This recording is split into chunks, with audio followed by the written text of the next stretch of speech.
place of birth. Joining us now to discuss is Jackson Richman. He's a Washington correspondent for JNS.org. Jackson, good to see you. This move with the passports, Mike Pompeo, what's significant about this?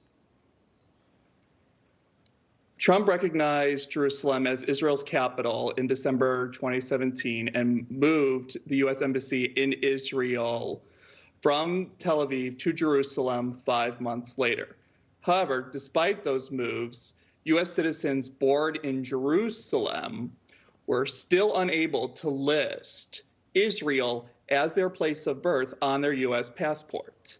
On Thursday, Secretary Pompeo announced that U.S. citizens born in Jerusalem can now list Israel as their place of birth on their U.S. passport, while giving people, specifically U.S. citizens born in Jerusalem, the option to just have Jerusalem listed as their place of birth on their U.S. passport. And this is all consistent with the Trump administration's policy that Jerusalem is Israel's capital, but that final sovereignty and border issues pertaining to Jerusalem have to be worked out between the Israelis and the Palestinians. So you're seeing the U.S. here more and more prop up Israel at this time, continuing to move forward in this. I wonder how this sits with Israelis. Does this garner more support from Israelis for President Trump here in America?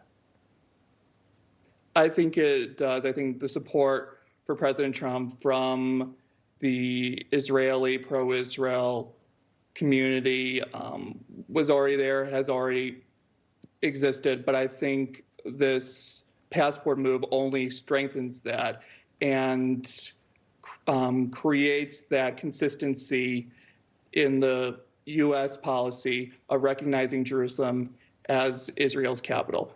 U.S. citizens born in Jerusalem are now no longer stateless. Jackson, what do you think about look, we are 4 days away from the election. This is the final weekend before the election. This another move, as we just talked about, a significant move by Mike Pompeo, the Trump administration.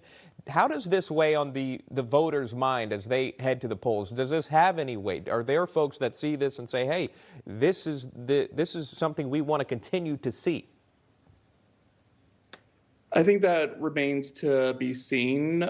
However, I think this move would happen even in a non-election year. The government is still running 24/7, just like advise and consent when it comes to Supreme Court nominees applies during election years, not just on non-presidential election years.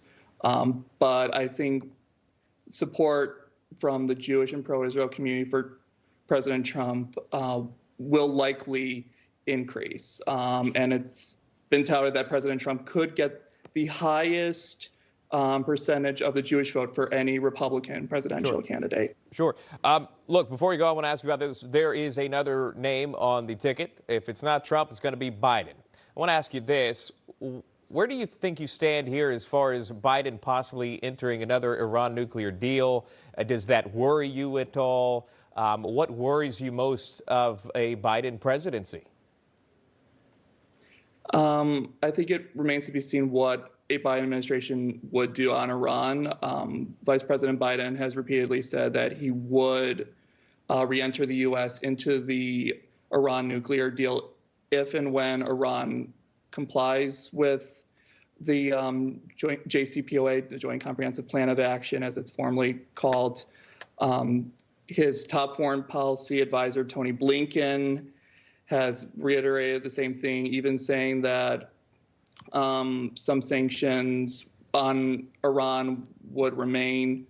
However, whether a Biden administration would maintain that policy remains to be seen. But there is a lot of worry and concern from the Jewish and pro-Israel community that if Biden were to be elected, he would re-enter the Iran nuclear deal. All right, Jackson Richman joining us live with an update. Jackson, good to see you, and thank you for your time. Have a great weekend. Thank you, Sean. You too. Well, Joe Biden has